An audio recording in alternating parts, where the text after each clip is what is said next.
All right. Do you see a difference between building team culture between girls and boys? Uh, You know, not really. You would think that there might be a slight difference. Girls are a little bit more quiet, and so they might need to feel welcomed by it. Like they might have groups where they're already friends or they've already been on the team together, so they'll go together, and they might some girls might need to feel welcomed into their part. You know, I think that's where like no matter what we do, boys or girls, I try to make sure we do team things that don't involve basketball. I Hmm. want everybody together. So we might do icebreakers. I'm a big fan of board games, so like playing taboo or categories. You actually find out who somebody is.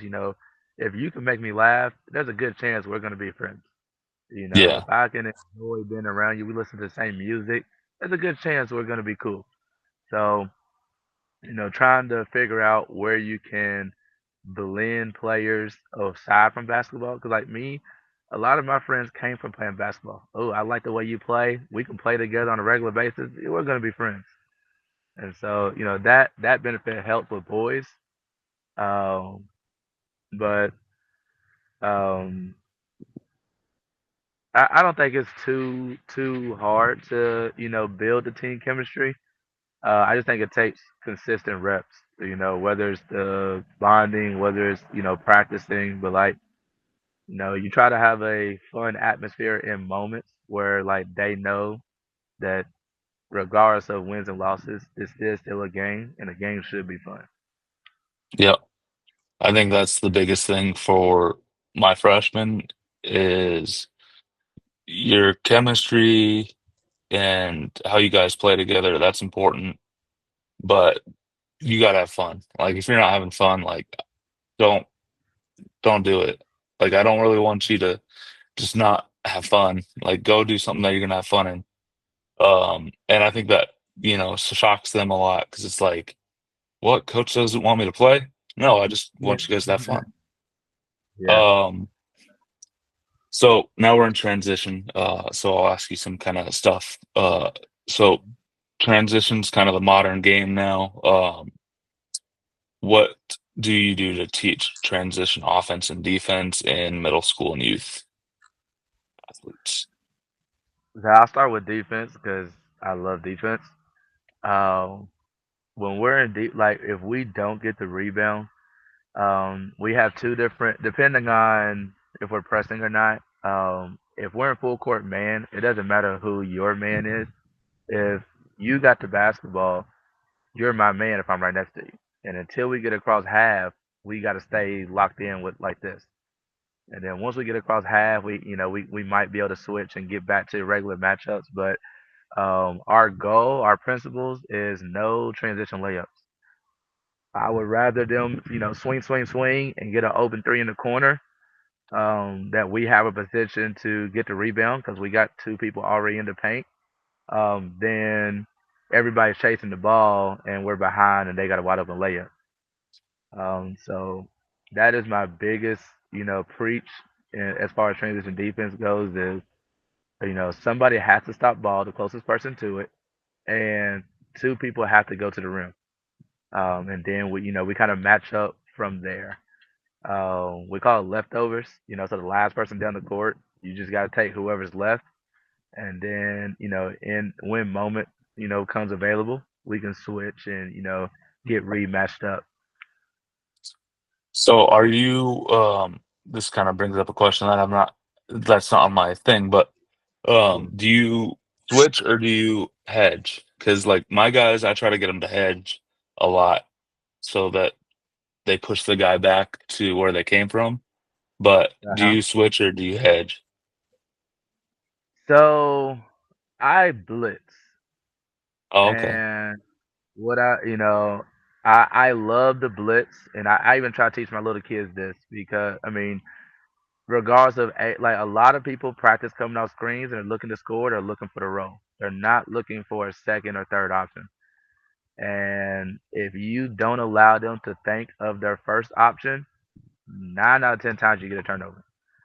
Yeah. Um, and and what I've seen so far is like you either have to know it's coming or you have to be a really high level guard, IQ guard, to be able to get a smooth pass off of the blitz. So I don't care if it's my post coming up to have to blitz the point guard. Like Yeah, all you have to do is, you're going for the ball, and obviously most people are coming off on the right hand off the screen, so you're immediately attacking the right hand. And if they, go behind the back is the most common move, or they spin. But if they retreat, go behind the back, or whatever to get back to that left, the initial player that got screened should be right back in front and should be shooting that gap. So it's a very aggressive, attack to the screen that almost yeah, always results in turnovers. I like it. Um, Hold on. Yeah, my what phone died. drills do you use to teach quick decisions in transition situations? So we I have have the one, but four. I'll You say I what? have one, but You I'll have go one. over Okay. it later.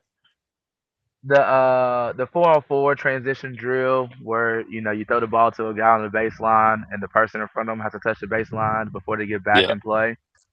That's like a daily drill we do all the time. Um, but I give them a timer. I was like, hey, you have 4-on-3.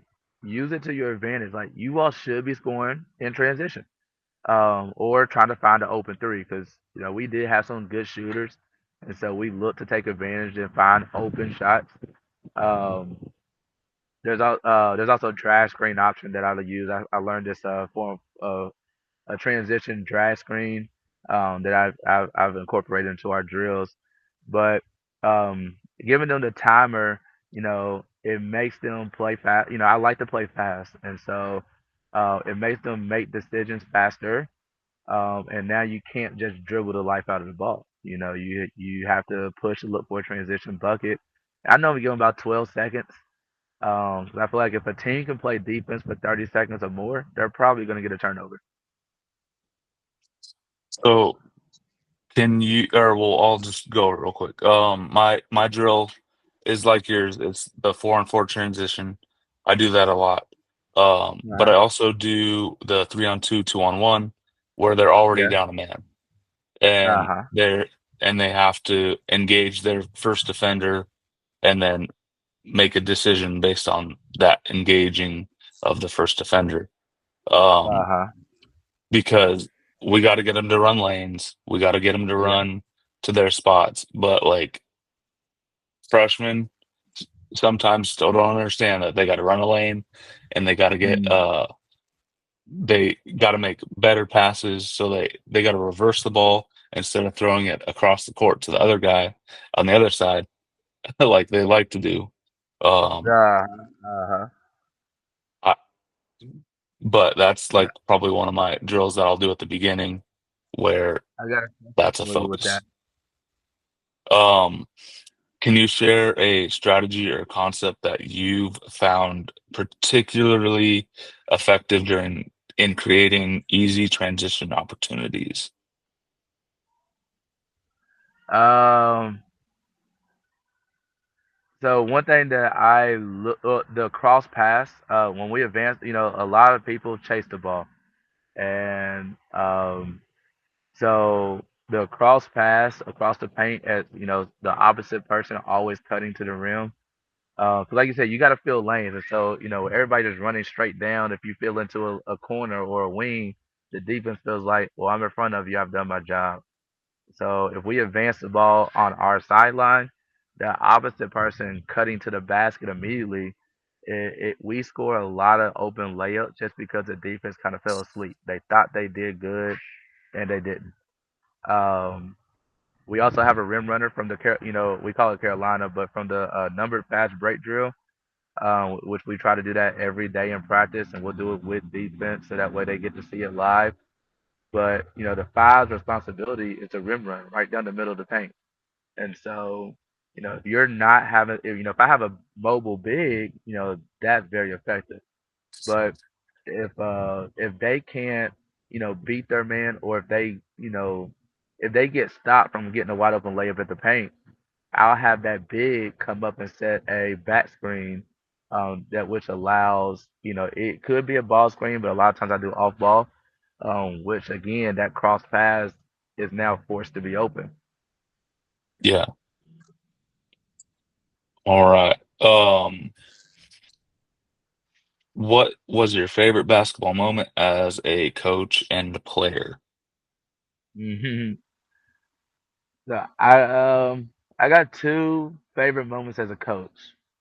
Because when I coach youth, I also coach my son, and um, we was in Cincinnati, um, playing in a tournament, and my son was having a good game. We was down one with like 2.4 seconds left on the game, and we had ran a play that just kind of got broken down. It didn't work, and we ran it again, and he kind of popped out the opposite way than what he was supposed to, and was wide open and hit a buzzer beater shot. And, he ran into my arms, whatnot. Super excited. So I think that was a very good moment just for him. For me as a coach, but as a dad to see him, you know, hit the shot, have fun with it, and be excited. Um, Of course. Last year, this year and last year, I led a team undefeated, um, through our season. And last year, as seventh grader, they won the championship. Our sixth and seventh grade won the championship, which was really exciting. And we played against the school that I used to coach for. And there, that's my wife coaches for the other school, and the head coach, that's he's family to us. That's one of my best friends. Um, and so that was, just as a coach, it was great to, share the court with them on that magnitude of a game because they put in a lot of work. We put in a lot of work, and you know, it was just a great, great experience, a great moment, and good basketball time. As a player, so actually I didn't play high school or college basketball. You know, you can call, it wasn't in my cards.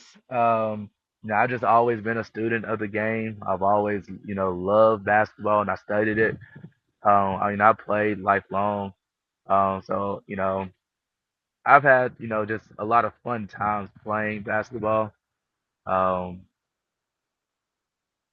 I don't know. Anytime I get to play basketball, I'm just happy. So Yeah. anytime I just get the chance to run up and down, I'm good. Yeah. I appreciate that. I mean, like, I was not the best player, but I was a student of the game. Got to learn, Yeah, had to learn like real quick that maybe I wasn't gonna be uh in the cards for like the uh, varsity, or I was like gonna be very low on the totem pole. But it me kind of learning the game that kind of led me in to my coaching journey. And yeah. then kind of leads me into my next question. What inspired you to become a coach to coach basketball? So I started coaching before my son actually started playing. Um, I think just my love for the game, and I was playing one day, and a kid asked me, he was like, "Hey, you're good. Like, can you show me how to play?" And I was like, "That's crazy." Like like I've always wanted to, but like I never really knew like I could, because I didn't play. I thought you had to play. I thought you had to be known and whatnot. And just it was a little kid that just asked me, and so I started with him, and I got picked up into a YMCA. My wife actually was coaching before I was, and she was like, "Hey, let's coach this YMCA team together," and we did that, and it was so much fun. And then she was coaching at the middle school level, and she had asked me to come to practice with her, and the head coach kind of liked how like he let me help out with the kids, and it was kind of like a love at first sight thing. Like I just really love being able to teach somebody the game, and a game that I love so much. And like I said, I'm a student of it, so like even though I've been coaching for almost 10 years or 10 years now, like I still look at clinics. I still, study NBA and WNBA and college coaches. Like it doesn't matter how much success I have. I know there's more out there. There's some things I can learn or switch it up.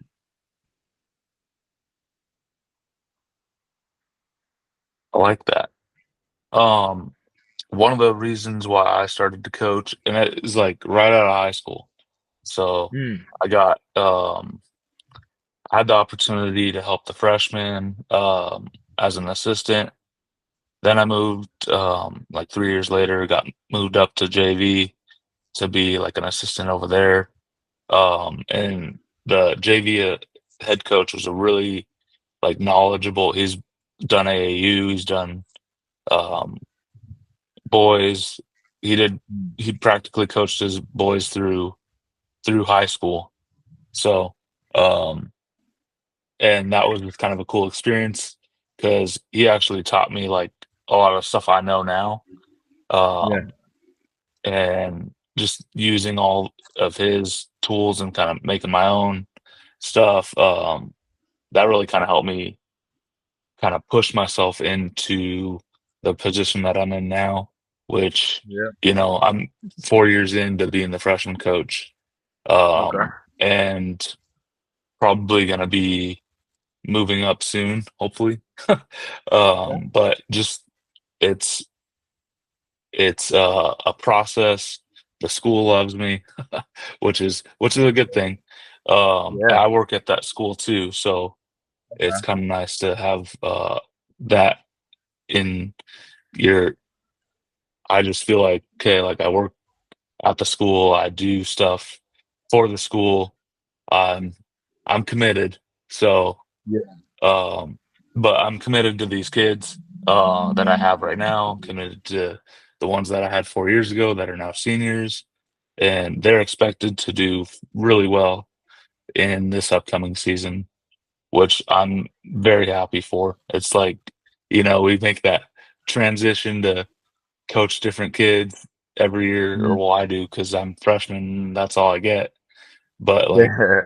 it's it's it's very interesting just because I'm like I I never thought I'd be doing this and now I'm doing it and it's like, okay, we're I I just didn't expect it. So I was kind of like didn't know where I'd be in 8 years or 10 years or whatever. Now it's been like the start of my 10th year now. So it's very Okay. interesting. Got a lot of different dynamic of players that I've coached over the years that I see now, and I'm like, whoa, I coached you like my first year as an assistant coach. Like, how you doing? Like, Hmm. they're all grown up, and I'm like, man, they have kids of their own. They got everything. So I was like, oh, I'm like, I see them, and I'm like, man, you're doing pretty good. Or Yeah. like, Yeah. I can see that basketball or that lives are changing. I've seen lives Mhm. change from kids that I've had freshman year 4 years ago, and they struggled. They struggled to get into class. They struggled to get to with their grades. And now I'm seeing them, and they're like, "Man, we're doing great." Like they're in class. They don't have any problems in like discipline or anything like that. And I'm like, man, like we're trying to change lives here. Yeah. And that's like Yeah. that's all the coach is for, really. It's like change lives, but make sure they have fun and Mhm. make sure they're coachable. That's pretty much it. Absolutely. I mean, yeah. You got anything that you wanted to ask me? Yeah. So two questions. One, I know you're at the high school level, but I wonder would this concept still relate to where you're at when it comes to youth or your freshman level? How do you deal with playing time? For the group that you have, or for the development stage that you're in. What's your mindset on playing time? So playing time is earned in practice. That's kind of my first and foremost. You gotta earn it in practice. Um, and you gotta give your maximum effort. And that's what I preach. And you got to be there. So like if you're not there, like it's gonna be like a quarter off or whatever, or a half off. Like you gotta be present. You gotta be available. I know like AAU or something like that. It's a little harder to control that, but you got to be present at least. And that's my whole thing to my parents at the beginning of the year. Like I had a parent meeting this week, and it was basically like, "Hey, your kid'll. I'm I'm not going to play everyone, but Mm-hmm. it like they earn time in practice. So if they're practicing hard and I see it and they're going hard and me and my assistant see, hey, they're going hard, they're working hard, then I'm I usually let my assistant make the calls, but I'll tell them like, hey, uh if he wasn't there or whatever, hey, so and so wasn't here, like you gotta like let it just sit there and we'll go over the stuff. Because if they miss a practice the day before game, that's kind of where I'm Right. like, I draw the line, and I'm like, Yeah. it's a game. You got to be there for practice the day before because I'm going over strategy for Yeah. maybe 2 or 3 games in a row or whatever. So you got to be there. You got to be present. Um, but typically after that first game, like I'll let them play if they're or like after a few quarters or a quarter, all that's okay, that's good enough. Like get in there and we'll have to figure it out. Like I'll spend Yeah. some of like the first part of the quarter, maybe sit next to the assistant coach. Let's go over what we went over in practice, real quick and try to get them up to speed. But that's really what I try to do. Mm-hmm.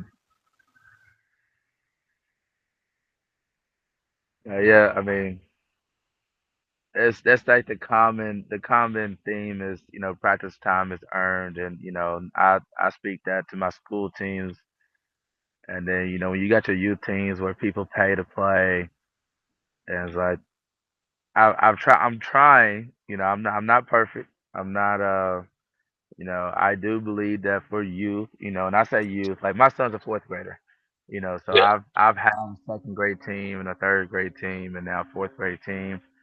At this level, the wins aren't super important. Yeah, I mean, they're really not yeah, important. The wins, it makes the kids feel good and feel success. Um,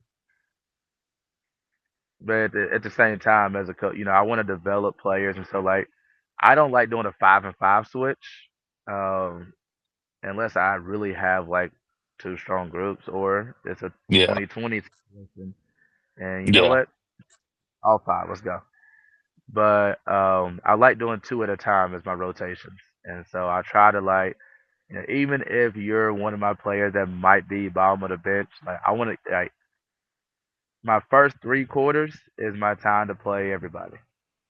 hmm Fourth quarter is only going to be my best players play, I agree and with that. then That's 100%. I agree with that. Like all if I can get it to a 2020 game, like I call them my 2020 players, like to other right. coaches, like they're my 2020 players. We're up 20, down 20. Okay, they're gonna get in. Mhm. But like obviously I want to try to like get out ahead. So like, but if I see him in spots where like, oh, this guy might match up good with this guy, hey, I'm gonna throw him in because not everyone's gonna get the same amount of playing time on my. Yeah, yeah, you can't do that. So I just that's kind of a philosophy that I've taken too, is just like, okay, we're either up 20 or down 20, and we got to make that decision. Um, or it's a close game, and I need my best players in. So it goes game to game with me, but it's like I try to I try to play everyone. Like that's Right. not like oh I don't want to play this guy. Like I'm never gonna play him. No, like I want to. Yeah, It's like just I a picked matter you of up for a reason. I put you on the team. You're good enough to be on the team. I just it's going to be hard for me to find time if your starters don't do their jobs and are effective. All Right. right. Well, what was your other question? Um, Curious.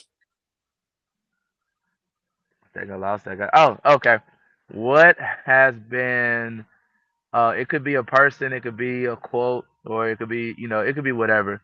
But what is something that you've learned as a coach that's really helped you as a coach? Ooh. Um, you got to build the relationship first. I Yeah. think that's the most important thing. I don't think I Yeah. did that my first year as a head coach. So I think that kind of got lost. And we did really well. I'll Right. give them that, but I didn't build that relationship as well as I Mhm. probably could have. And that's something that I've learned over the years. And then now I'm doing like one-on-ones with my kids. So now I'm gonna be talking with them for like just it might be me and the other coach with them and Uh-huh. say, hey, like this, you're doing good at this. We need to work on this. How can we effectively help you to work on what you need to work on in practice and maybe get you better? What can you work outside of the game? Like, what can you? So there's different avenues of trying to get that out of them. I think culture too is one of the things that I'm kind of learning how to build that culture from Mhm. the varsity standpoint. I've went to their uh, camps over the summer, and we went to Santa Barbara, which is really nice, nice campus. Um, and the boys had a fun time. They got to learn about just each other. Mhm. And I think that's the hardest thing is like for me as freshmen, like they don't all know each other right away because they all come from different schools. So Right. getting them to come together, kind of learn about each other. Like I have certain cliques, like Mhm. certain groups that are just like not in tune with other people's maybe like other people's problems or other people's struggles that they have or whatever. And I think that that's important to try to figure out um, as a coach to then relay to your team, like, hey, we struggle with this or this person's struggling with this. Let's help him along. Let's support him. Let's get him Mhm. through the struggle or whatever he has going on. And then we'll carry that to like kind of building our culture, building our chemistry. Yeah. I don't, what do you what's your answer to that one? Um, there's a lot. I think there Like one or two practice. things or whatever. Yeah. One, I like what was said in one of your interviews with Dan was, don't change, like whatever you stand on. If you put something out there and you give up one thing, like he said, you give up a corner three because you went man to man. Don't automatically switch back to zone just because what you tried to do didn't work the first time.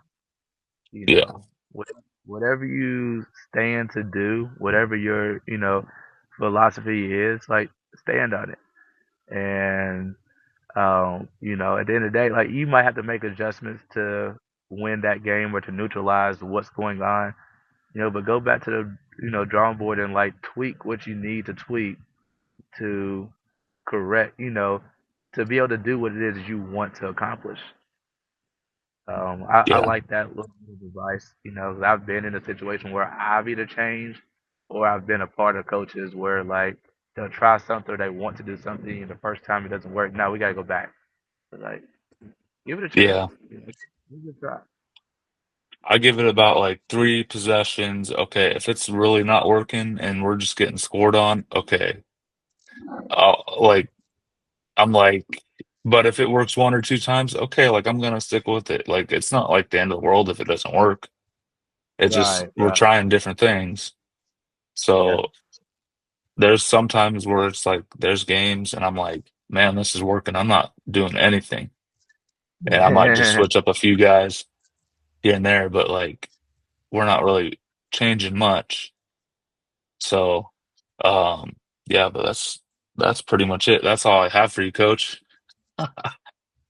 Hey, I Uh, appreciate you having me up, man. yeah, I know. It's been a while since I've done an interview, so it's kind of nice to have and it was a pleasure because you bring some great insight into how I can improve too. So always looking to improve. All right, Hey, I Coach, likewise. I'll let you go. It was a pleasure. Okay. Yes, sir. I appreciate it. Yeah.